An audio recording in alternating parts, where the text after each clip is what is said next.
Lok Sabha assembly అభ్యర్థుల ఎంపిక విషయంలో జగన్ ఎక్కడికక్కడ అయోమయంలో ఉన్నట్లుగా తెలుస్తుంది. సర్వేలు అని చెప్పి అలాగే ప్రజల నుంచి వ్యతిరేకత ఉంది అని చెప్పి ఇలా కొన్ని కారణాలు చెప్పి ఎక్కడికక్కడ నియోజకవర్గాల్లో ఇన్ఛార్జీలను మార్పులు చేర్పులు చేస్తూ ఉన్నారు. ఈ నేపథ్యంలో తీవ్ర అసంతృప్తులు అయితే పెరిగిపోయారు. అక్కడ వేరే పార్టీలకు జంప్ అవడంతో మళ్ళీ ఆ చేసిన అంటే ఏదైతే ఇన్ఛార్జీలు మార్చారో ఆ మార్పుల్లో కూడా మళ్ళీ మార్పులు చేర్పులు చేస్తున్నట్లుగా తెలుస్తోంది.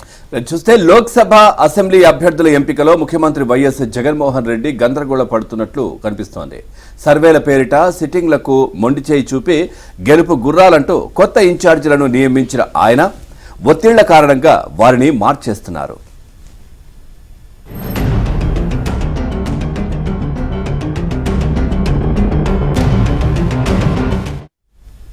శుక్రవారం 4 లోక్సభ 6 అసెంబ్లీ స్థానాలకు అభ్యర్థులను ఖరారు చేస్తూ 6వ జాబితాను విడుదల చేశారు.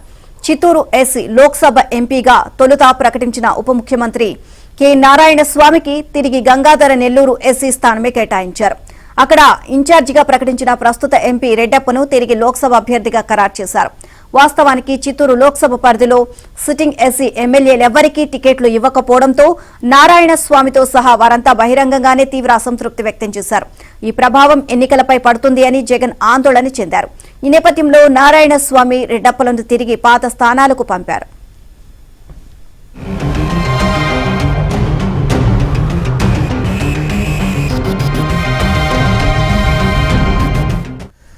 అలాగే గిద్దలూరు ఎమ్మెల్యే అన్నా రాంబాబుకు మరోసారి టికెట్ ఇచ్చేందుకు జగన్ తొలుత నిరాకరించారు. ఇప్పుడు ఆయనను గిద్దలూరు బదులు మార్కాపురం పంపించారు. మార్కాపురం ఎమ్మెల్యే కుందూరు నాగార్జునరెడ్డిని గిద్దలూరుకు మార్చారు. ఇక ఎమ్మికనూరు ఎమ్మెల్యే చెన్నకేశవరెడ్డిని కాదని ఆయన అనుచరుడు వెంకటేష్ను ఇన్ఛార్జిగా మొదట ప్రకటించారు. అయితే స్థానికంగా వ్యతిరేకత రావడంతో ఇప్పుడు ఆయన స్థానంలో మాజీ ఎంపీ బుట్టా రేణుకను ఖరారు చేశారు. రాజమండ్రి ఎంపీగా స్థానిక వైద్యుడు గూడూరి శ్రీనివాస్, నర్సాపురం లోక్సభకు న్యాయవాది గూడూరి ఉమాబాల, గుంటూరు లోక్సభ స్థానానికి సీనియర్ నేత ఉమారెడ్డి వెంకటేశ్వర్ల కుమారుడు వెంకటరమణను ఇన్ఛార్జిగా ప్రకటించారు. నెల్లూరు సిటీ ఎమ్మెల్యే స్థానం ఇన్ఛార్జిగా నెల్లూరు డిప్యూటీ మేయర్ ఎండి జలీల్ను నియమించారు.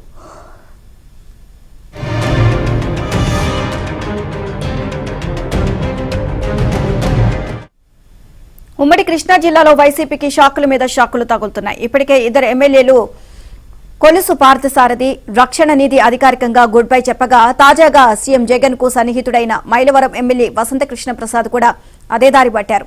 వైసీపీని వీడతారని కొంతకాలంగా ప్రచారం జరుగుతున్నా ఆయన మాత్రం పెదవి విప్పలేదు. అయితే జగన్ అనూహ్యంగా మైలవరం వైసీపీ ఇన్ఛార్జిగా సర్నాల తిరుపతిరావును ప్రకటించారు. దీంతో కృష్ణప్రసాద్ వైసీపీని వీడడం ఖాయమైంది. ఆయన 8వ తేదీ తర్వాత టీడీపీలో చేరనున్నట్లు సమాచారం.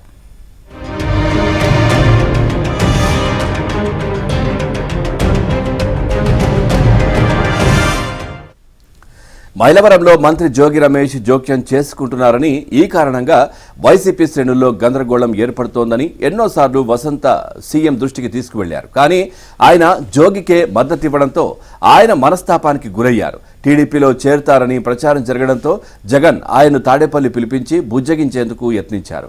కానీ ఆయన మెత్తబడలేదు. ఇటీవల టీడీపీ జాతీయ ప్రధాన కార్యదర్శి లోకేష్తో ఆయన సమావేశమైనట్లు సమాచారం. సర్వేల సాకుతో సీఎం జగన్ తమకు టిక్కెట్లు నిరాకరించడంపై మండిపడుతున్న వైసీపీ సిట్టింగ్ ఎమ్మెల్యేలు, ఎంపీలు ఒక్కొక్కరుగా ఆ పార్టీకి గుడ్ బై చెప్పేస్తున్నారు.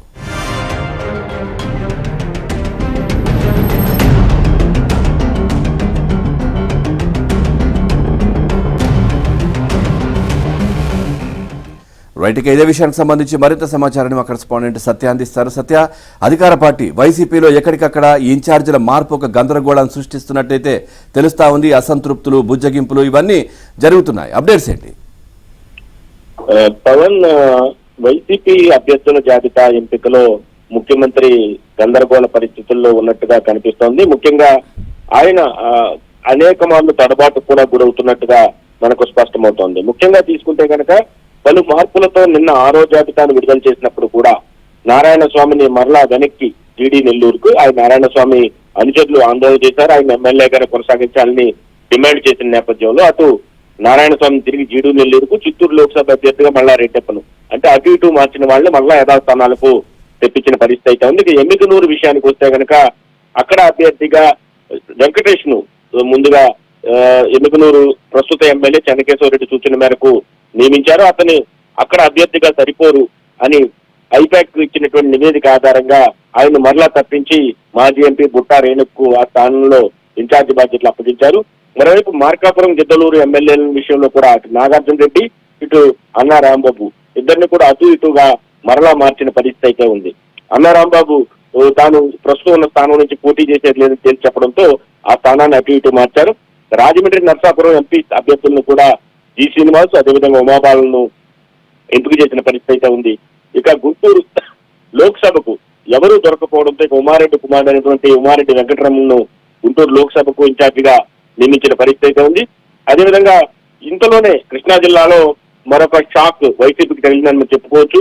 ఇప్పటికే రక్షణ నిధి అదేవిధంగా మరికొంతమంది నేతలు మైలవరం నుంచి రక్షణ నిధి అదేవిధంగా కొలుసు పార్థసారథులు వైసీపీకి షాక్ ఇచ్చారు. తాజాగా మైలవరం నుంచి వసంత కృష్ణ ప్రసాద్ షాక్ ఇచ్చిన పరిస్థితి అయితే కనిపిస్తోంది. దీంతో జగన్ ఉన్నట్టుండి అక్కడకు తిరుపతి రావును బీసీ నేతను ఇన్ఛార్జిగా నియమించారు. Avanigadda in charge phone switch off చేయడం మరలా వైసీపీకి కొత్త నొప్పులు మొదలయ్యని చెప్పుకోవచ్చు కృష్ణా జిల్లాలో. ఈ విధంగా స్థానాల మార్పులు కావచ్చు, గతంలో ఇచ్చిన స్థానాలను మరలా మార్చడం, మార్చిన వారిని మరలా మార్చడం, ఇలా చేసిన పదే పదే చేయడంతో నాయకుల్లో కూడా కాన్ఫిడెన్స్ పోతుంది. ఇన్ని మార్పులు జరుగుతున్నాయంటే అధిష్టానంలోనే ఏమోలను ఈసారి గెలుపుపై సందేహాలున్నాయనేది అభిప్రాయం వ్యక్తమవుతోంది. కాబట్టి ఇన్నిసార్లు మార్చడం వల్ల రాంగ్ సైన్స్ జనంలోకి పోతాయి. చివరకు తాము తికమకబడి ప్రజలను కూడా తికమక పెడుతున్నారనే ఉద్దేశాన్ని అయితే వైసీపీ నేతలే వ్యక్తం చేస్తున్న పరిస్థితి అయితే ఉంది. దీంతో ఎక్కడికక్కడ ఓవైపు షాకులు తగులుతున్నా మరోవైపు అభ్యర్థుల మార్పులు రోజుకొక రకంగా మారుస్తున్నారు. నెక్స్ట్ జాబితాలో ఇప్పుడు ఇచ్చిన జాబితాలో అభ్యర్థులు ఉంటారా ఉండరా, వాళ్ళని ఎక్కడి నుంచి ఎక్కడ వేస్తారనే అనుమానాలు కూడా వారంతా కూడా వ్యక్తం చేసిన పరిస్థితి అయితే ఉంది.